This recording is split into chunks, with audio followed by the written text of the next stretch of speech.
Okay, tip 5. Use curves and levels to color images. This is huge. Curves and levels are so good, and a lot of people, they use curves and levels in a very simple way, mostly to make things lighter and darker, which is great. But you can also affect colors with curves and levels, and that's how I wind up coloring my images most of the time. Okay, so let's go ahead and show you curves and levels. So we're going to start off with our levels, because honestly, I use levels more than curves. They do basically the same thing. It's just a preference. Whichever dialogue makes more sense to you, I recommend using that one. Levels make sense to me. They're really easy to use. That's what we're going to spend the majority of the time here. And then we're going to show you how levels compare as well.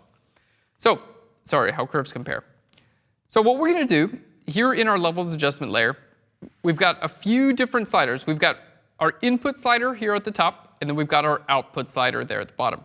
So our input slider, if I grab this dark point and bring this darker, what it's going to do is it's going to take all of my information. This is a histogram, which represents basically what's going on in my image. The dark pixels here are over on the left. The light pixels are on the right. So dark to light.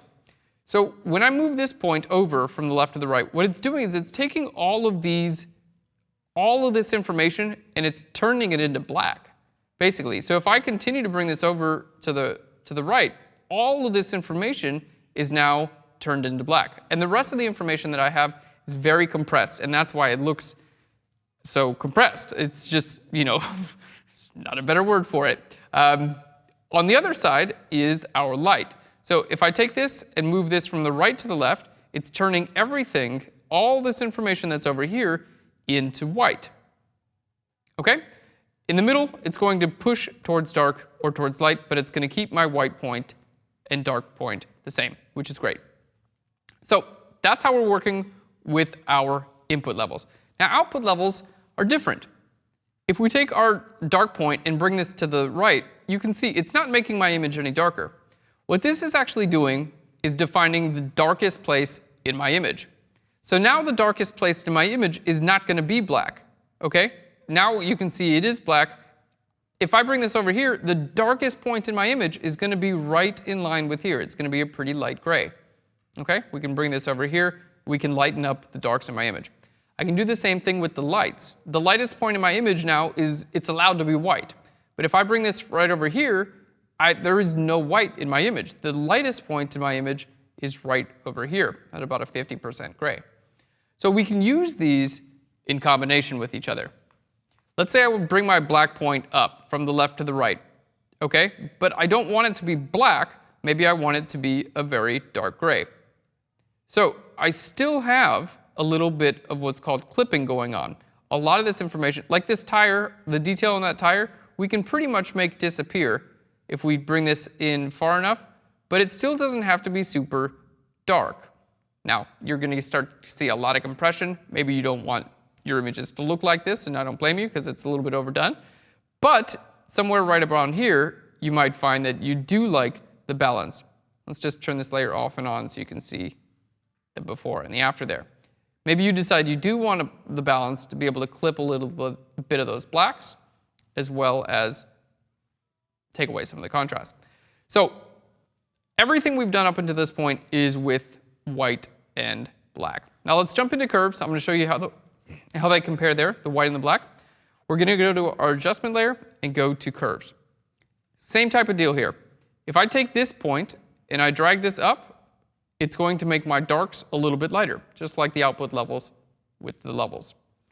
I'll take this point and drag it down. It's going to make my white point a little bit darker, just like we did with the levels. If I take this to the left, it's going to make my whites, everything to the right of this, okay?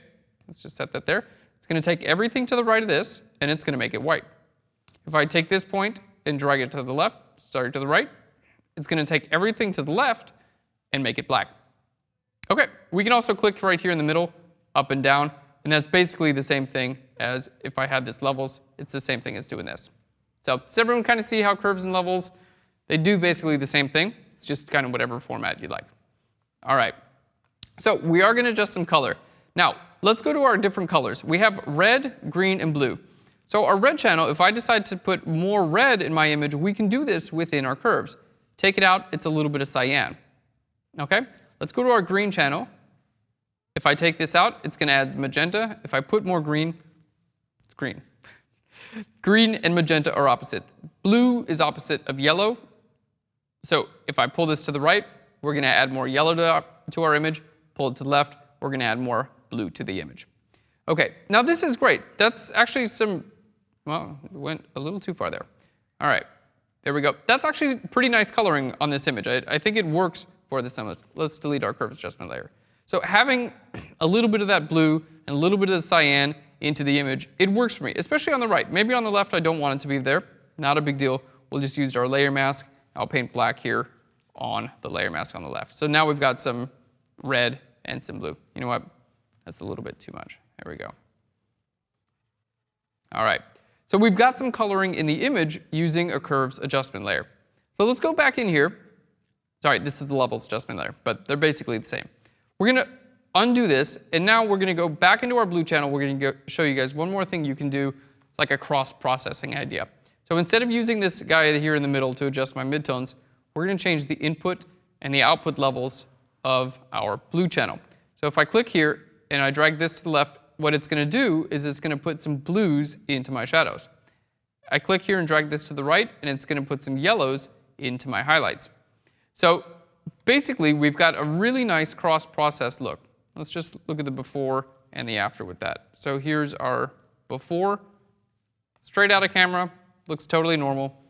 Here's the after with a little bit of cross-process on it, gives it a little bit kind of that artistic type of image. And I tend to like this type of coloring for images quite a bit of the time.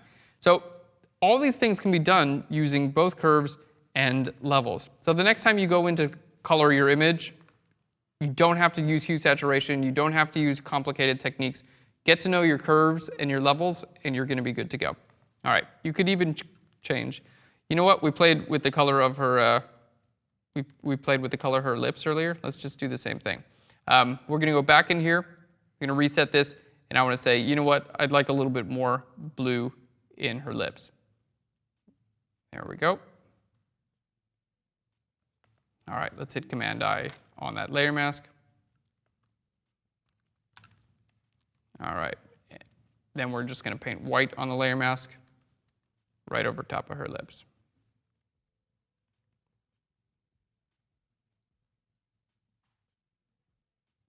All right, cool. And if it doesn't look exactly how you want it to, in this case, it did not look exactly like I wanted it to. So just go in here and adjust this once more, and you'll be good to go. All right, that's actually really cool. Gives it like a really nice blue highlight on the lips there.